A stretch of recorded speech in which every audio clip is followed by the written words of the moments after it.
There are several members of our staff that we're not going to be able to bring into the bubble that, quite frankly, we need in the bubble. But, the environment just doesn't allow us to do that. And, that's just part of the pandemic life and the situation we're in. But, it was a miserable experience trying to measure all those things and trying to figure that out. Welcome back to The Jump. I'm Rachel Nichols here with Brian Windhorst, Scottie Pippen, and we just heard Frank Vogels talking about the difficulties of putting together the list of people in the Lakers organization slated to travel to the Orlando bubble. One person who will not be traveling, assistant coach Lionel Hollins. He is 66 years old. He was deemed a higher risk individual due to underlying medical conditions. Pelicans assistant Jeff Bzdelik, age 67, will also not travel to the bubble after consulting with team physicians. So, Scottie, as someone who played for and won titles with one of the great assistant coaches ever in Tex Winter, can you explain to our audience just how important having those older, more veteran assistant coaches can be?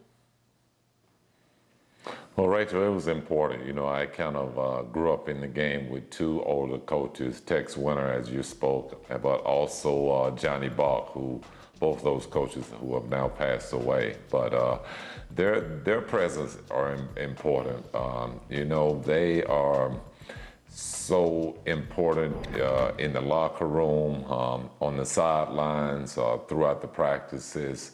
It's important to hear their criticism and their point of view of the game. But they also bring a lot of positive feedback, and I think that's what's missed the most, is that the younger players always want to please those older coaches and make sure that they get a good rapport coming back from those coaches. So they enjoy that feedback. So I think they will miss those coaches to some degree. Well, especially Rachel, because a lot of those coaches don't just work with the players, they work with the head coach. One of the things that head coaches like in this league is an old head on the bench to keep them calm, to give them advice on off days in practices and stuff like that. And that's one thing that these coaches are going to lose. I mean, one of the reasons why Frank Vogels stocked his staff with a highly experienced set of guys like Jason Kidd and Lionel Hollins was because he wanted their input. So it's just another thing that is going to make this journey so unique and complicated for the team that ends up winning it. Absolutely. And you heard Vogel talk about the traveling party count, how hard it was for him to stack his 35-man roster, as you call it, of everyone going from the organization. And the Pacers and Wizards guys are in an interesting situation with all of this. Victor Oladipo will be traveling with the Pacers to Orlando, but he's not going to play.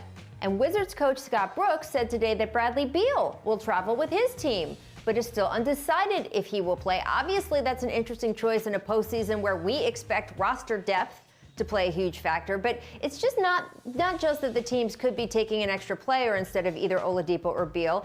It's that they could have used that spot for all kinds of personnel, an extra assistant coach, medical person, etc. So Brian, what do you make of this decision? Well, look, those guys are their franchise players. If they want to come, you're going to bring them. That's just the way it goes. The Oladipo thing is hard to compute because the team and Oladipo's trainer have come out and said that he is in great shape. He obviously was cleared to play, and he's not afraid enough of the virus to not go. And he has explained that it's because he hasn't had enough 5-on-5 play, but they're not playing a playoff game for 6 weeks. I don't understand why he couldn't come and get 5-on-5 play in Indiana. That is a situation that I'm having difficulty explaining. There's a piece of information that appears to be missing that nobody wants to talk about publicly with that situation. With Bradley Beal, I think if the Brooklyn Nets were fully healthy, Bradley Beal may not have come, but the Wizards are all of a sudden now in range of making the play-in game because the Nets have been decimated by injury and COVID, and Beal's situation is really challenging, especially with a couple of his teammates not coming. I understand the complexity of both situations, but you're not going to look your $100 million players in the eye and say they can't come. You know what? The way I see this, when you talk about guys like Bradley Beal, those kind of guys, Oladipo, those guys are leaders of their team. They're just important as the head coach. I think it's important for those guys to continue to be a part of that unit just because their leadership is needed whether they're in uniform or not. So I think it's important that if they're going to bring their troops in, that they do need those guys' leadership, and their presence being there is very important, I think. Well, those teams obviously agree with you, Scottie, because those guys are going whether they play or not.